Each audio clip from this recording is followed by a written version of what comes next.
Macam mana? Ada potong siapa ini? Ya, mesti ada potong ini.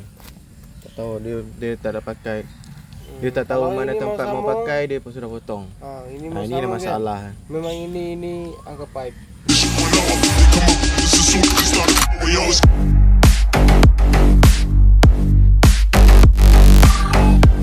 So, geng. Pagi ni macam biasa aku nak kena panaskan enjin motor tu dulu. Tak ada benda lain lah. Lama sangat tak bergerak nanti yang satu kerja lagi. Tak. Yo, tengok lah.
Itu saja.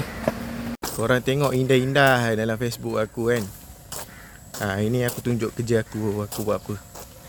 Ni budak aku. Putin. Ya. Jap, tengok.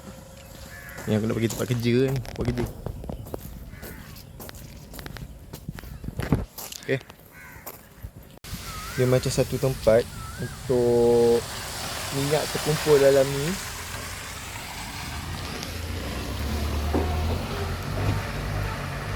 Kalau ada lebihan minyak tumpah ke apa kan, macam ada terperangkap minyak dalam ni lah. Saya rasa lah itu macam Nanti keluar ini. Ini nanti kan minyak, lebihan minyak dia keluar sini, pergi dekat trap yang warna silver tu. Itu trap. Dia ada trap, maksudnya dia asingkan minyak apa semua. Ada pipe ni kau tengok.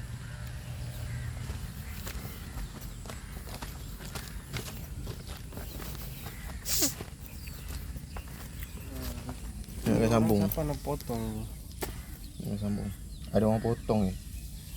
Iya. Nak sambung balik. Nanti you macam mana? Ada potong siapa ini? Ya, mesti ada potong ini. Tak tahu dia tak ada pakai. Dia tak tahu mana tempat mau pakai, dia pun sudah potong. Ini ada masalah. Memang ini angka pipe. Lagi pipe mau tambah.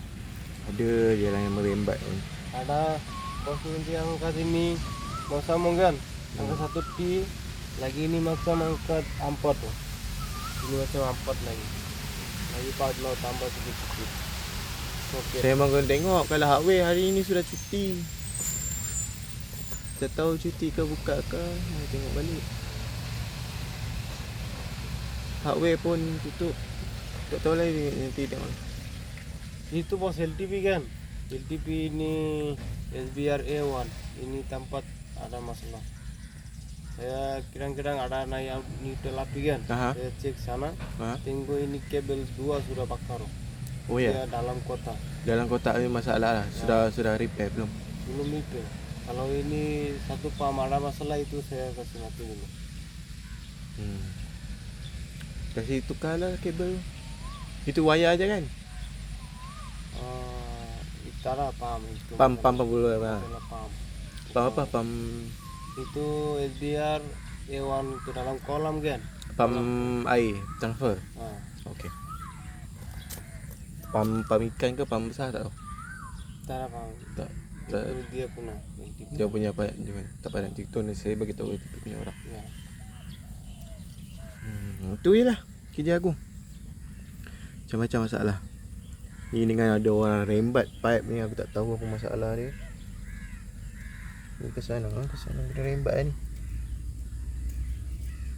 Aduh, hai. Orang ni buat kerja. Aduh. Soket beli 3. Soket 3, Hampa soket 4. Lagi elbow masuk dalam kan. Itu kena korek balik sana. Okey, lepas aku settle kerja aku dulu. Korang kata indah-indah sangat kan aku kerja kan. Main-main lah. Ni aku buat kerja betul-betul. Okey.